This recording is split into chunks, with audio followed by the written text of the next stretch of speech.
good coffee. So hey guys, Capacity3 here, and welcome to a brand new video. Right, I just want to quickly mention, first of all, that as of this recording, on the 21st of September 2017, this camera that I'm using right here, which I've done it for most of my videos, and wow, I can see like there's some sort of speck on my LED screen. So this is the problem that I have.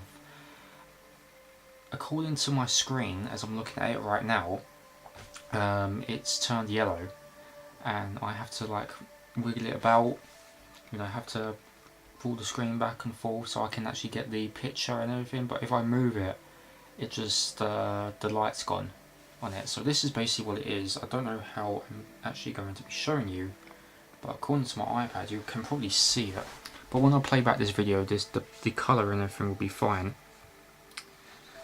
And oh look, it's just gone on my camera. Like the light's just decided to fuck off. So I can only have it in this like certain position for my camera. So you can probably tell, but according to, there we go, this lens, you can probably see that it's a bit yellowy, like a yellow screen. I don't know if you can actually tell. I think that will do. Like you can tell it's kind of yellow in some sense. That's basically the state my camera is in. But sometimes I can like move it a tiny bit and then I can actually get the full colour back. But as of right now it's just yellowy. So it's just something I have to deal with for now. I will be getting a new camera very soon. I don't know when.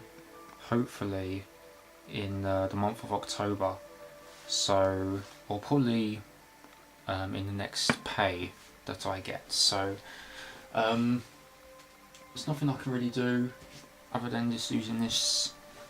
It's starting to become shit, this camera, so I think you can probably all agree, because this isn't the best quality camera there is, because I've had it for so many years. But anyway, enough of that. Hopefully we can try to get through this video without me having to sort out the screen as it goes again. But we have got another one of these. It's that time of the month again. It's the Agostini, the Beatles vinyl collection.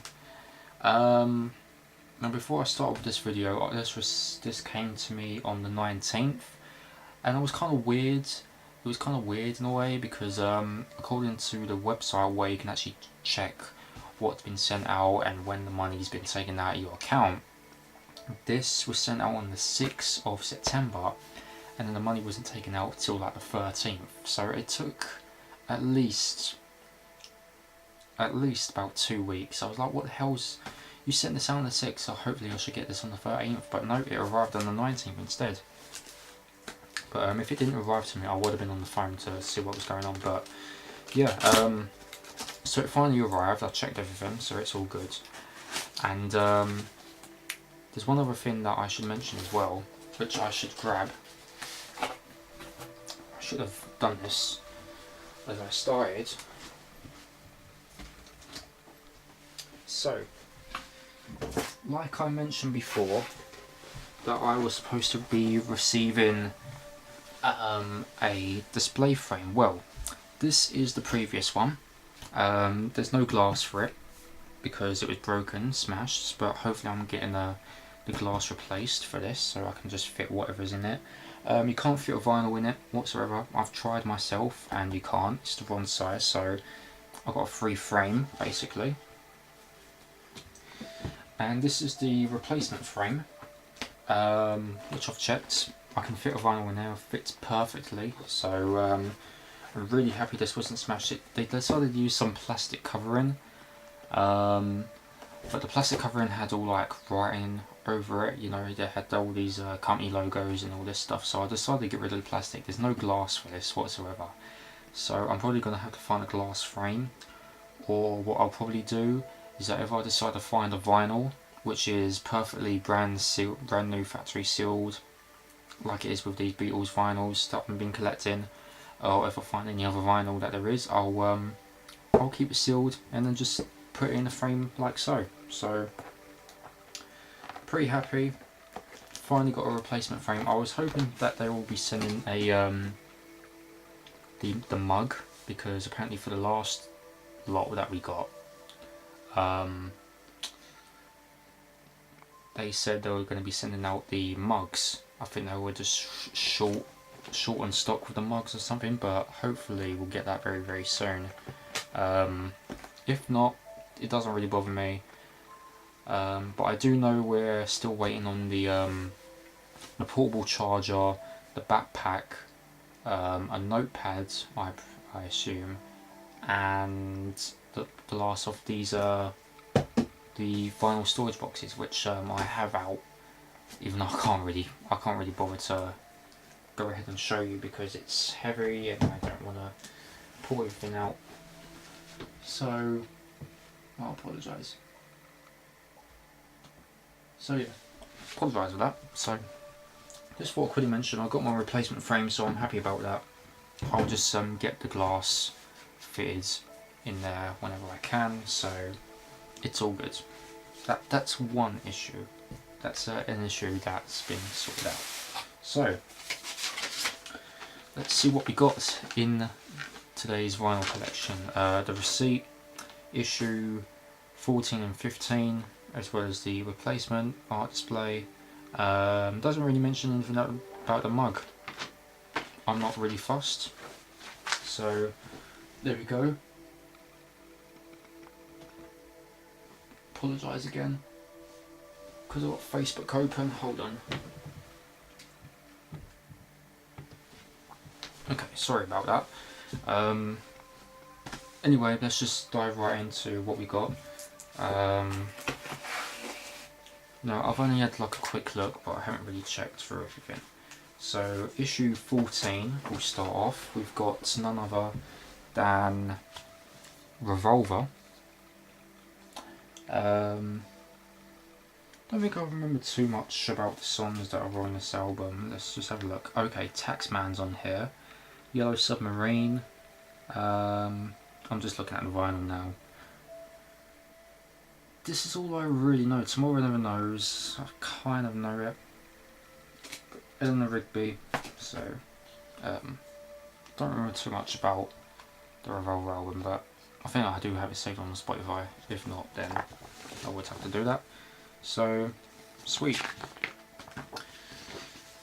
Shows the track listing.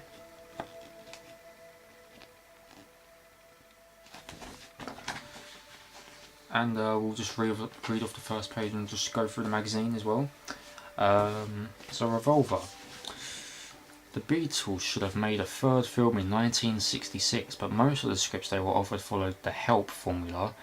There was plenty of commercial potential left in that formula, of course, as a TV series with manufacturer group The Monkees proved later in the year. But so what if they might be eclipsed by their imitators? The Beatles had no interest in repeating themselves. Their all-round appeal may have slipped and their record sales dipped a little in 1966, but none of that mattered.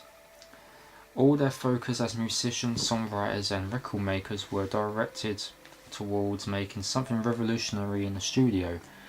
The result was Revolver, a towering artistic achievement. The British pop paper melody maker recognised this, describing the group's 7th LP as a brilliant album which underlies once and for all that the Beatles have definitely broken the bounds of what we used to call pop.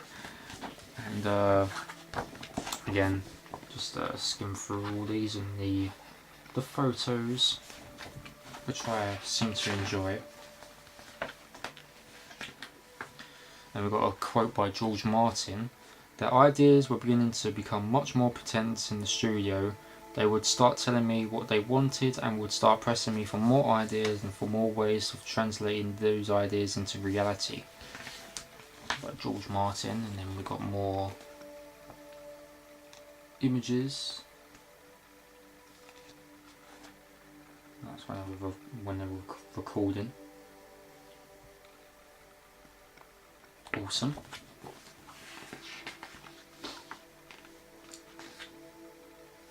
Just brilliant.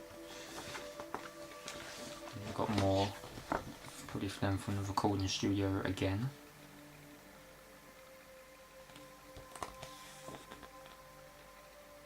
Awesome, I like it.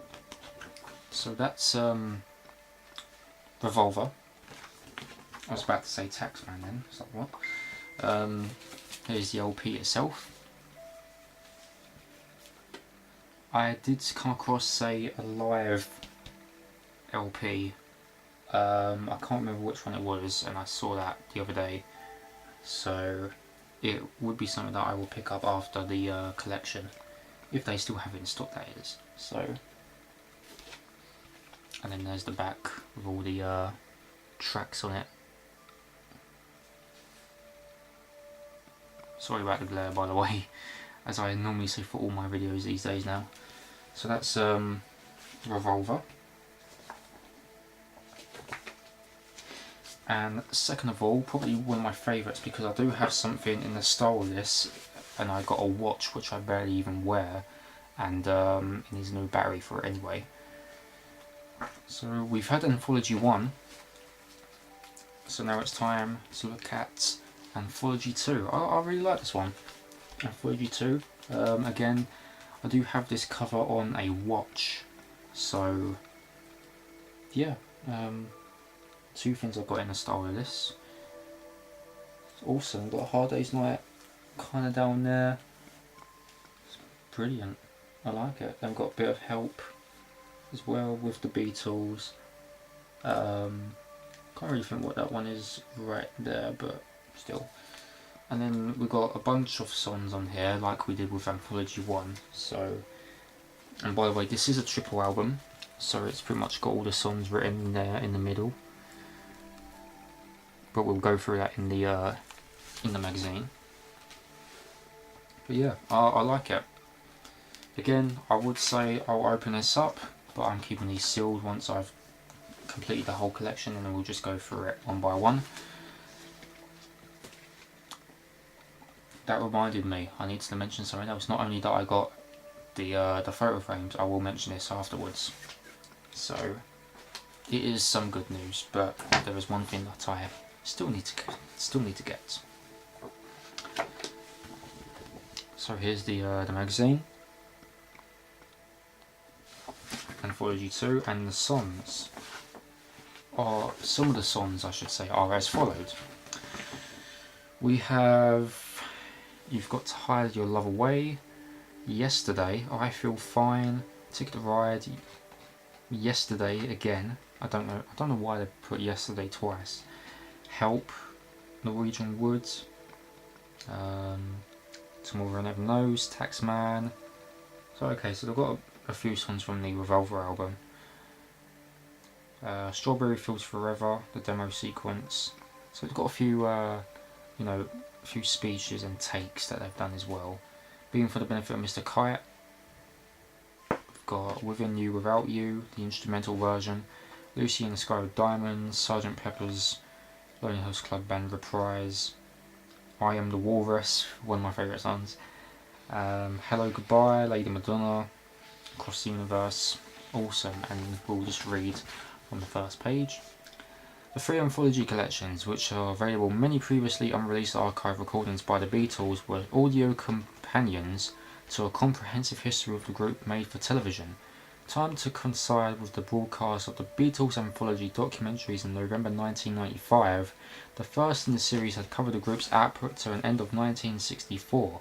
The second album was issued in March 1996.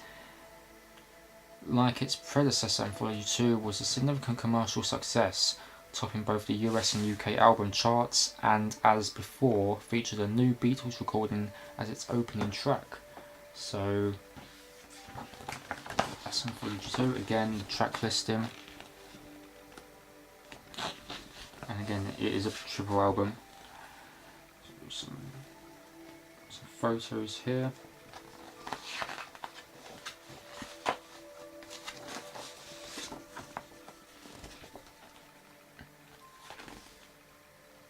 Awesome.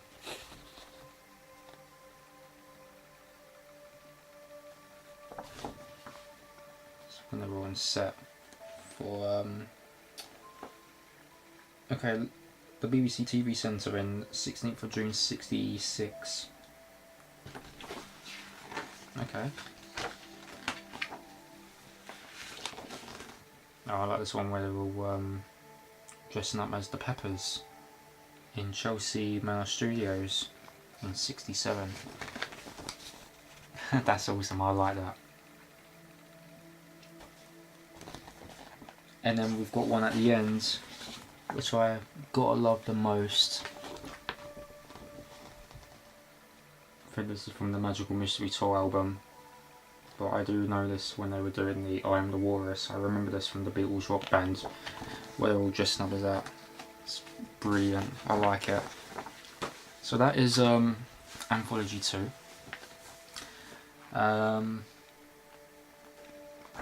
So yeah, that is basically it. Now the other thing that I want to mention, not only that I got the replacement frame, I've finally got a turntable. That's right, I finally got a turntable. It was given to me by my brother, which is an AWA PXE850. Now the thing is, if I want to use it, I have to connect the RCA cables to my TV, but really I would prefer to get a speaker.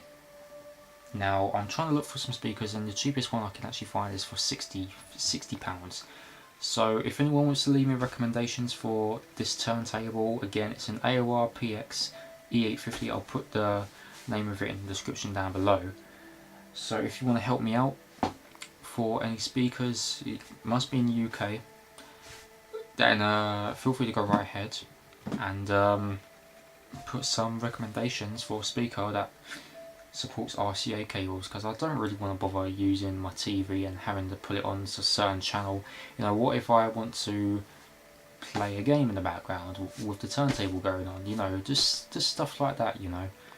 So it's a very nice looking turntable, not the best in the world. I'm not gonna diss it for what it is, you know. It's good that I finally got a turntable. So maybe in the future I could possibly upgrade, which I do remember seeing one for about 50 in HMV. Can't remember the make, but it's good for now. So yeah, so if you want to help me recommend some speakers that supports RCA cables, then feel free to do so. So yeah, that is basically it. So we've looked at both the Revolver album and Anthology 2, which I love. So in the next issue we'll be looking at issue 16 and 17. Issue 16 we'll be looking at Live at the BBC, which funny enough, I don't know what issue it's from when we get to further look into it, but I do actually have Live at the BBC Volume 2 on CD. I went through my CDs the other day and I just randomly had it. I was like, oh, I've got Volume 2. It's going to be funny that I've got it on vinyl as well. So yeah, that is basically it. So thanks for watching, guys. Hope you enjoyed. If you do want to subscribe, you can still. The link for the website is in the description down below, so if you want to look into it, if you want to subscribe, feel free to do so. They send us that every single month, so I think it's worth it for what it is. You know, they've never really seemed to fail me thus far, and that's basically it. So thanks for watching, guys. I'm Kev3. Stay tuned next time for more Beatles Vinyl Collection, and we'll see you soon. Bye, guys. See you later.